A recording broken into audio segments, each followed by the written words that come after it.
Hey guys, I am back with another video tonight. I just thought, well, one thing, Happy New Year to everyone. Hope 2023 has been working out for you all so far. Uh, I have not started going back to the gym yet because it takes effort. I mean, I could pretty much go anytime I wanted, but I've been catching up with Daredevil on Disney Plus. I've been watching a few new stuff. Um, I've been treating myself a little bit because why not? Currently also saving up to hopefully go back to London in a couple of months for their Comic Con. So let's see what happens there. But anyways, So tonight I am doing a review on Game of Thrones' brand new series, or rather spin off series, House of the Dragon. So, yeah, I'm not beating around the bush with it, I'm just getting on with it. So, House of the Dragon, I bought that a couple of weeks ago, and, well, suffice to say, I absolutely loved it. It was a great series. It was definitely a lot more, well, I would say intense. Meh. There are definitely different ways to describe of how it is. Like some people could say that it's the exact same of Game of Thrones. Some people could say it's better. Some people could say it's worse. I mean, I have definitely heard that it's better, and I was trusting people's opinions.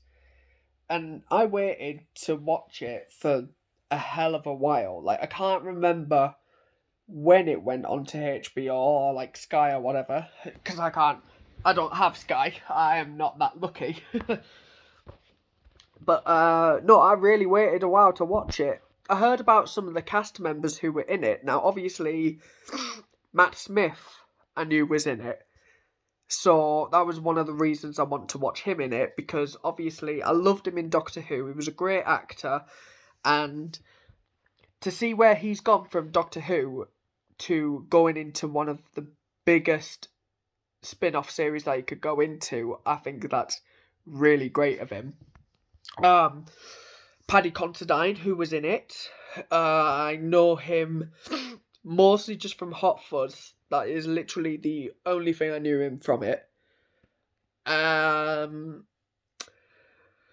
Other actors who I became more aware of it, especially thanks to a mate of mine, Graham McTavish, who played one of the King's Guards, Jefferson Hall, who played one of the Lannisters, Gavin Spokes, and I'm surprised I got his name right, as the Hand of the King later on. I didn't know that Rhys Ifans was in it, the Welsh actor. Now, I absolutely love his work. I mean, I'm aware of him like from Notting Hill, the Amazing Spider-Man, because he played Lizard, Spider-Man No Way Home again because he returned. Who else was in it? Ooh, you see, that's a hard one. I don't really know most of the actors' names, which is a little bit of a shame. But hopefully, one day, I'll definitely get to meet them and show my appreciation for it. Because honestly, yeah, it's a great show. Now, in past discussions and stuff with my mates who have watched it, they're all like saying this stuff of what's been going on in it, and I'm like, no, no, no, shut up. You were telling each other what's going in it, but you are spoiling it for me. I don't know what's gone on.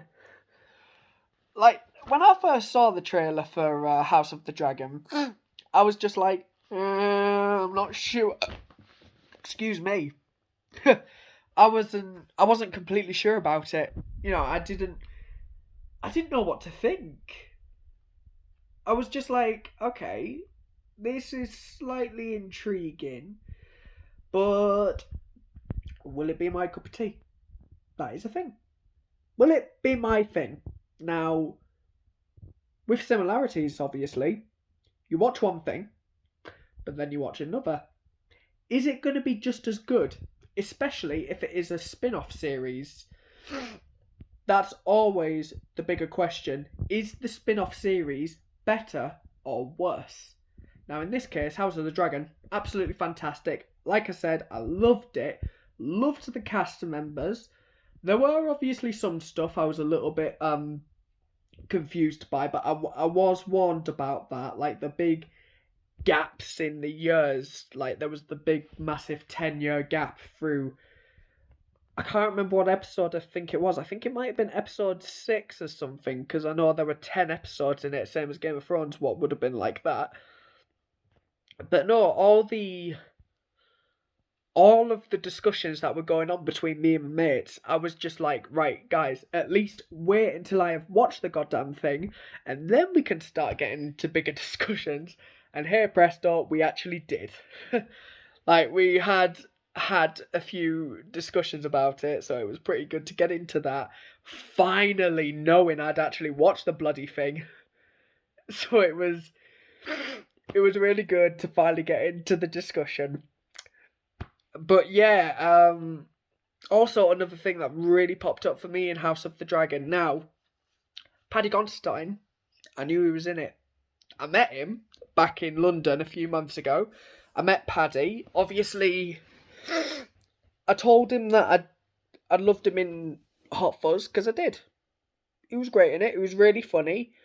But the last thing I actually said to him was that I can't wait to see him in House of the Dragon. And he said to me that I'll definitely enjoy it. Now, obviously I knew a little bit about it. I knew it like dated back to the Targaryens, but I didn't know how long in the timeline, because I do like knowing about the timeline and stuff. And in the first episode, it says it's set 172 years before the Mad King and Daenerys and all that stuff. But I didn't realise that Paddy was going to be playing King Viserys. So the first of his name, King of the Seven Kingdoms, blah blah blah blah blah blah blah. You know, I didn't know how much of a big role he played in it, and like I said, I told him that I was looking forward to watching him in it, because, you know, I heard some really good stuff, and, you know, I was really looking forward to just watching the series itself, because, well, since I heard the good reviews and how better it was than Game of Thrones. I mean, personally, I love Game of Thrones just as much as I do House of the Dragon. Obviously, with the ending of Game of Thrones, it was a big letdown for people, especially a few best friends of mine. Ben! but, but yeah, I can see why people would think Game of Thrones is better. Now, I must say, I loved how they still kept true to the whole title sequence with the whole map situation and the same music as Song of Ice and Fire, because it was great that they kept it in. Not only is it a great theme tune, but it's also very catchy. But, you know, just as a whole, like when I first started watching that first episode, I was just like, whoa. I was in shock. I was thinking, Matt Smith is so much more violent in this. Like when I saw the gold cloaks going all the way through King's Landing, just literally like kicking the crap out of people, to be precise, and like cutting off their limbs and stuff and the genitalia. It was just so like, what are you doing? Is this really what you're doing? Is this what you're taking from the beginning of Game of Thrones? Are you literally like, you're going far out? You were literally going even more far out. I mean, at the beginning of Game of Thrones, you had the White Walkers showing, and you had them showing off people getting their heads cut off, and then you see the guy from the Wall who gets beheaded by Ned Stark. But, like, I didn't realise how much history there was before all of that. Like, you're seeing King Viserys getting chosen for the Iron Throne, and the Queen who never was, the one from Corlys, but Yeah, I didn't realise it was like that. And seeing the Iron Throne as well, with a lot more swords just sticking out, like from the sides of the actual throne, it was just like mind blowing history, Targaryen style. It was just absolutely brilliant. And yeah, watching that first episode, it just. Yeah. But then I really got into it, like in the middle of it. Obviously, I didn't know whose side to choose on. I didn't, with Rhaenyra, and I'm actually surprised I got her name right. With Rhaenyra being chosen for the Iron Throne, I was like, yes, good choice, Viserys. But obviously, I felt bad for you as well because obviously he just lost his son and his wife in one go, and hell, that would have been one hell of a thing for him. I mean, that would have been horrible. It really would have been. And then you just see, like, yeah, you see everything else. You see the dragons, but mostly you actually see a lot more of King's Landing. Now, I will say, I was very surprised. King's Landing looked very new. It didn't look all. Well, to be honest, it didn't really look as historic as what you would have thought. It's not like when you see films and you see, oh yeah, this is what it was like in golden times. But King's Landing, it just looked very similar to what it did in Game of Thrones. Like, it didn't have any differences. The only thing that probably did look different was the Red Keep. But yeah, I was probably confused about all that. I'm just thinking, I'm literally sitting there watching it, thinking, hold on a minute, King's Landing looks a little bit more modern. But then again, I guess that's what they were going for, to show that yes, even though it had been through a lot, it was still standing still. Before all the dragon stuff and Mad King. I mean, yeah. But no, I will say I liked quite a lot about House of the Dragon. Obviously, the characters' developments over the years, how they skipped it. I mean, I wasn't too sure about the whole skipping thing. I would say also the characterizations of how well each character portrayed them, particularly like Gavin Spokes as the Hand of the King, how he progressed on, and Graham McTavish and Matt Smith, obviously, and Paddy Considine, because those two were like the main antagonists of it. Like, I didn't expect them to be like two brothers. I didn't expect that. In fact, I didn't even know that. What else did I like about it? You know what? At this point, I can't even think. But things that could have been improved, I reckon. Now, I said this to my best friend, and he agreed with me on it. I reckon there should have been more to see with the dragons. Now, came to about episode 5, you see more of them. But the one thing I thought that it would have been more dragon scenes, more bloody. Because that's the thing with Game of Thrones and House of the Dragon. You would expect them to be very much similar to each other. You'd expect them to have like bloody wars going on, and also the whole beheading situation, a load of traitors and whatnot. But no, I thought when it said House of the Dragon, I actually thought it meant like the growth of the dragons as well as the characters. So I wasn't entirely sure about that. But you know what? The next season, if there is another one, they'll probably weed that out. I would also say as well, what's with the big gap? I mean, you are practically skipping 10 years of someone's life. It probably would have been better with 5 years, maybe. 5 years you can deal with, or maybe even a year or two, but like 10 years of a gap?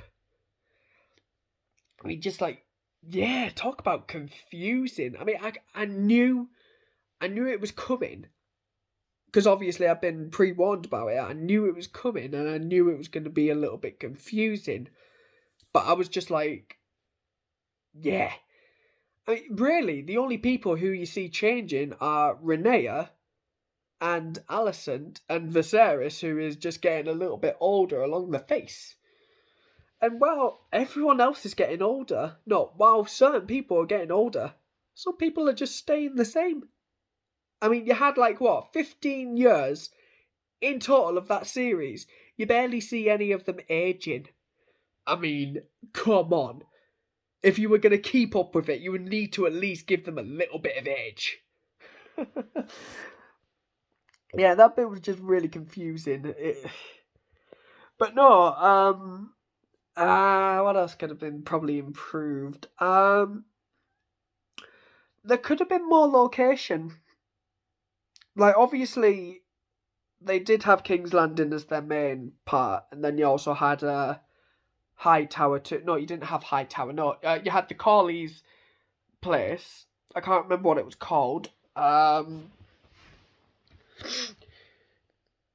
Obviously, I know it's not the same as Game of Thrones. I know they're not going to keep it to the letter. But, in a way, it was good just to have it in that one certain place. It didn't confuse everyone to the point of confusion. Like, you didn't know how... You didn't know how many houses there would be, because obviously Game of Thrones, you've got Starks, the Lannisters, Dorne. You've got the Harrises. You got Littlefinger, Mormont, Targaryen. But then again, this is Targaryen series. But no, there could have been a little bit more location. Like, I wished that Winterfell could have maybe been seen, or even the Wall, because there was mentions of it. There was mentions of the Starks, the Baratheons, and there was literally maybe 2 or 1 mention of the Wall, but you don't actually see them happening. You don't see any of that, which is a shame. But then again, it could get explored again in the future, and I must say, with some of the way that they ended with some of the certain episodes, I'm just like, whoa, this is a big shock. I mean, at the end of series episode 8, I think it would have been when, and I apologise if when Viserys passed. Now, his face, the eye, the missing eye, and then the side of the face. Whoa! Did I get massive White Walker vibes there? Like, I actually saw that he had the face of a White Walker, and I'm just thinking, hold on a minute, there's got to be more than this. Pause it right there, there's more. Where's the blue eye coming in now? There wasn't any of that. So, damn. But then again, that is more like a future thing, I don't know how far it is into the future of when the White Walkers first started. But then again, you know what? There's always that element of surprise. But and then the final episode, that was a big shock for me, especially right at the end with Lucerys and his dragon being killed off. That was, that was a big shock for me. I actually found myself getting a bit emotional with it. It was, I never expected it. But then again, Aemon, he had a big, massive dragon, so it was going to happen.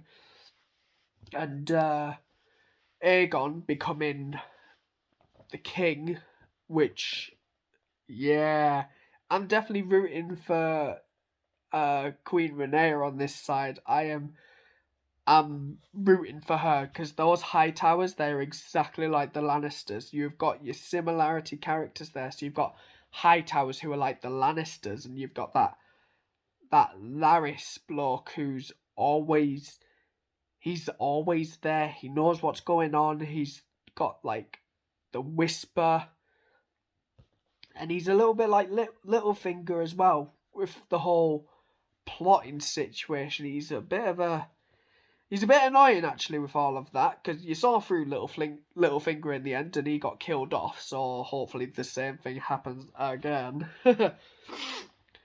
But no, it'll definitely be one hell of a surprise. But you see, that's the thing. It was left on such a big cliffhanger. Like, you know now, this is going to be turned into a big, massive civil war. It's literally family against family. So, really, again, I'm going to have to wait. Because, obviously, I haven't got Sky and stuff. So, when it comes to season 2, if there is one, I know that I will literally be sitting in anticipation, literally telling my mates to shut up to try and not reveal any spoilers. Like, I'll probably see stuff on YouTube, because that is a big problem. YouTube spoilers, always a problem. I'm surprised I didn't see anything this time. But no, with House of the Dragon now, I definitely have a better appreciation for it. I have a better appreciation for the characters, and knowing that if I did meet any of them, as well as from Game of Thrones, I could also say I've met people from House of the Dragon. Like, I talked to Paddy about it, but, you see, at that point, 2 months ago, I hadn't watched it yet.